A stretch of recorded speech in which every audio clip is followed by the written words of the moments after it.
October 29th, 2025. Dar es Salaam is burning. President Samia just stole an election with 98% of the vote. Opposition leaders caged on treason charges. Gen Z hits the streets. Tires ablaze, chants echoing. But here's where it gets dark. The Tanzanian army refuses to shoot their own people. So Samia makes a phone call. 24 hours later, 300 ghosts arrive. No uniforms, no flags, just guns. They speak English, not Swahili. And in 72 hours, 700 people are dead. Who are these men? Where do they come from? And why does every dictator in Africa have their number on speed dial? I'm pulling back the curtain on Africa's most profitable export. Not coffee, not oil, not minerals, human firepower. Over 20,000 battle-hardened soldiers shipped out of one country every single year. Guarding embassies in Baghdad, hunting rebels in Mogadishu, crushing protests from Nairobi to Bamako. This is the mercenary pipeline no one talks about. The shadow army propping up regimes when their own troops say no. Bloomberg documented it. Human Rights Watch verified it. The UN knows about it but won't stop it. And it all flows from one place, Uganda. Today, I'm breaking down the entire machine. The bosses, the money, the blood trail, and why what happened in Tanzania is just the beginning. Let's go. Rewind to 1986. Yoweri Museveni's guerrilla army storms Kampala. They've just overthrown one of Africa's bloodiest dictators. Idi Amin left 300,000 corpses in his wake. Museveni promises a new Uganda. Democracy, stability, progress. Fast forward 39 years. He's still in power, still president, still in control. But here's the problem he created. Thousands of demobilized fighters flood the streets after victory. Disciplined, English-speaking, battle-tested, no jobs, no future, no way back to civilian life. Uganda's GDP per capita? Barely $1,000. 37 million people scratching by. Then 9/11 happens, and suddenly, the global war machine needs bodies. Cheap bodies, expendable bodies, bodies that won't make American headlines when they die. Enter the private military contractors. They see gold in Uganda's poverty. Trained soldiers who'll work for $800 a month. No unions, no protests, no questions asked. By 2003, the pipeline opens. SOC LLC, a U.S. defense giant, starts recruiting. Thousands of Ugandans shipped to Iraq's Green Zone. $813 million in Pentagon contracts by 2015. They're labeled third country nationals, cheaper than Americans, tougher than Filipinos, invisible when convenient. And that's when the real kingpin emerges. The machine. Saracen Uganda. If you've never heard the name, that's by design. Born in the early 2000s from South African Special Forces roots. Run by ex-apartheid operators who know how to move in shadows. On paper, a private security company. Guards banks, protects embassies, trains personnel. In reality, Uganda's mercenary export factory. The local arm operates out of Kampala. 3,000 guards deployed domestically, but thousands more shipped overseas. Now here's where it gets murky. The company's owned by South African parents, but the real power flows through Museveni's inner circle. Lieutenant General Salim Saleh, Museveni's brother, sand mining baron. He inks the procurement deals, controls the pipeline. And the heir apparent? General Muhoozi Kainerugaba, Museveni's son. Born 1974 in Tanzanian exile, Sandhurst trained, commander of the Special Forces by 2008. Now Chief of Defense Forces since March 2024. Muhoozi doesn't officially own Saracen. That'd be too obvious, too sloppy. But his Muhoozi project? A shadow network grooming him for succession, patriotic league rallies, Twitter tirades, and quiet control over who goes where. Bloomberg exposed the recruitment process in 2016. Interpol vets 1,000 applicants every single month. Ads blast across NTV. Guard Dubai, $2,000 per month. Ex-UPDF veterans cycle through 2-week crash courses, AK-47 refreshers, VIP protection tactics. Then they're shipped out. Somalia, Iraq, South Sudan, Afghanistan, wherever governments need plausible deniability. The remittances, $200 million yearly. More than coffee exports since 2009. Uganda's Ministry of Gender celebrates it. Critics call it human trafficking with a uniform. But the real question is, where do these men end up? And what do they actually do? Let's start in the Middle East. Iraq, 2003 to 2011. Peak deployment, 8,000 Ugandans. They guard embassy walls, escort convoys through Fallujah. When Blackwater massacres 17 civilians in Nisour Square in 2007, leaked documents show Ugandans were in the mix. Accountability? Zero. Afghanistan echoes the same pattern. VIP shadows for NATO commanders. Anti-Taliban patrols until the 2021 pullout. Base pay? $800 a month. Hazard bonuses bump it to $2,000. Back home, that's a fortune. But Bloomberg investigations reveal the cost: beatings, unpaid wages, 120-hour work weeks, no legal recourse, no way home if you complain. Now let's move to Africa, because that's where the real blood gets spilled. Somalia. 6,000 unofficial mercenaries on top of official ATMIS peacekeepers.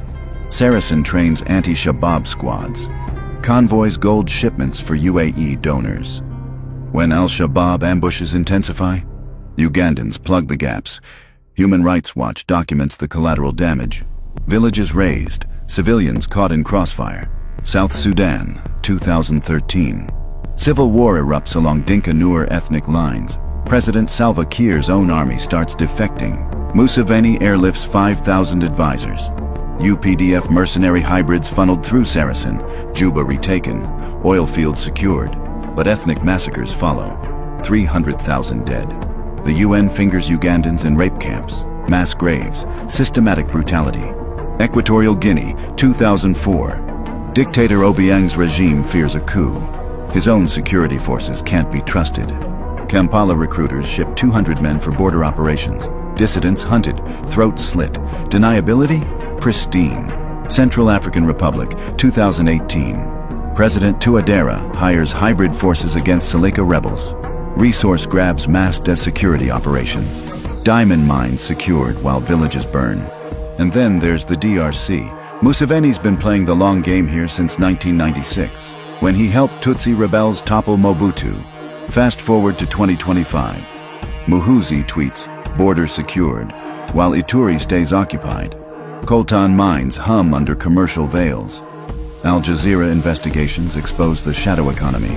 Sand, charcoal, minerals, all flowing through Salim Saleh's Nile agro empire. Nigeria's bandit wars, Mozambique's gas fields, Mali's jihadist insurgency. Everywhere you look, Ugandan mercenaries fill the gaps. When official troops won't do the dirty work. When governments need foreign hands on the trigger. But nothing compares to what just happened in Tanzania.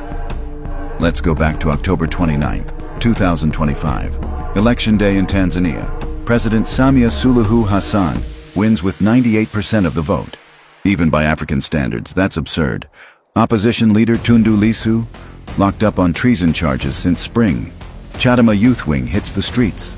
Tires burning, posters shredded, chants echoing. This is mainland fury.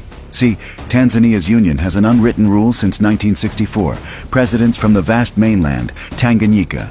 Vice presidents from the Spice Islands, Zanzibar, Nyerere, Mwinyi, Kikwete. All mainland stock. But Samia, born in Zanzibar, she inherited power when President Magufuli died suddenly in 2021. To Dar es Salaam's dock workers and Dodoma's farmer, this feels like colonization. Zanzibar's elite loot our ports while we scrape by on $2 a day. COVID gutted tourism. Inflation devours wages. Abductions hit 83 since Samia took oath. Freedom House labels Tanzania not free. Gen Z, TikTok fueled, Kenya inspired, channels 2024's rage. Hashtag Samia must go trends. Barricades rise. By dawn, October 30th, curfews slam down. Internet blackouts. Army Chief Jacob Mukunda brands them criminals. But here's where everything changes. The Tanzanian Defense Forces, Jeshi la Ulinzi, refuse shoot-to-kill orders. Videos flood X, soldiers sipping tea with protesters, chanting Haki Yetu, our rights. Defiance ripples through the ranks. Ethnic ties bind soldiers to the crowds. Samia's in crisis mode. Her own military won't fire on citizens. So she picks up the phone, calls Kampala. Within 24 hours, Lieutenant Colonel Nsaju's crew, 300 strong, slips across Lake Victoria. No UPDF uniforms, no flags, unmarked ghosts in civilian clothes. $1,500 per man for 90 days of repression work. They fan out across Dar es Salaam. Morogoro checkpoints. English commands pierce the Swahili streets. Freeze! Down! Locals immediately notice. Hawa ni wa Uganda. Hawatambui Kiswahili. These are Ugandans. They don't understand Swahili. Viral clips spread. A mercenary fumbling to haggle for mandazi. Fried dough. Exposed mid-raid because he can't speak the language. In 72 hours, opposition groups tally 700 dead. The UN verifies 500 through gunfire and tear gas hell in Shinyanga. Human Rights Watch logs mass graves. Border chases spill into Kenya, killing innocent strays. Today, November 3rd, Samia's swearing-in ceremony. Not at State House, not with diplomatic glamour. At Dodoma's military base, barbed wire, snipers scanning rooftops, those English-speaking phantoms patrolling the perimeter. UN Secretary-General Guterres fumes publicly. SADC, the Southern African Development Community, stays silent. But the mainland's roar, it's just warming up. Because what happened in Tanzania isn't an anomaly. It's a playbook, the same playbook used in Kenya in 2024. The Kenya Parallel. June 25, 2024. Kenya erupts over IMF-mandated tax hikes. Finance bill jacks up prices on bread, sanitary pads, fuel. Gen Z storms parliament. The Kenya Defense Forces hesitate. Military oaths bind them to protect citizens, not shoot them. So shadows roll in. Saracen operatives. English barks amid Sheng Street slang. Kenya National Commission on Human Rights documents the aftermath. 39 dead. 600 shot. Rex Masai live streams his own death. Bullet mid-vlog. Eric Shieni, hooded, abducted, tortured. President Ruto bins the finance bill on June 26th. But the rage doesn't stop. Abductions hit 82 by December 2024. Sound familiar? It's the same pattern. When national armies refuse brutal crackdowns, when soldiers risk mutiny over firing on citizens, presidents call Kampala. Uganda provides plausible deniability. Foreign contractors, no direct government involvement, no local soldiers with blood on their hands. And Museveni? He gets paid, maintains influence, expands power, but there's a deeper layer here. This isn't just about Uganda's economy. It's about global proxy warfare. The United States outsources AFRICOM operations, Somalia drone strikes, Niger coup responses. All need boots that won't trigger congressional hearings. Russia mirrors this with Wagner Group, now rebranded Africa Corps, operating in 15 African nations, trading mercenary muscle for mineral access. China, Belt and Road. Initiative bodyguards, protecting billions in infrastructure investments. Every major power uses the same loophole that private contractors aren't officially military, so they dodge international law. The 2008 Montreux document? Toothless. UN Mercenary Convention? Loopholes everywhere. And African lives become the currency. The system's cracks. But here's what the powers didn't count on. Gen Z isn't playing by the old rules. In Kenya, they organized without leaders, used encrypted apps, live-streamed everything, made martyrs go viral before the bodies went cold. In Tanzania, they're doing the same. Every Ugandan merc exposed online becomes proof. Every leaked video chips away at deniability. Bobi Wine, Uganda's opposition leader, watches closely. Protests are brewing in Kampala too, because Ugandans are starting to ask, why are our brothers dying overseas for pennies while Museveni's family gets rich? The International Criminal Court circles Muhuzi, torture proxies, abduction networks, resource theft. Interpol has the recruitment data. Bloomberg has the money trail. Human Rights Watch has the body count. The machine still grinds, 20,000 deployed, economies juiced, regimes propped. But the line is fraying. Kenyan youth proved militaries can be shamed into hesitation. Tanzanian soldiers showed ethnic bonds matter more than orders. Each deployment now risks exposure. Each video risks sparking the next uprising. Samia's swearing in behind barbed wire isn't strength.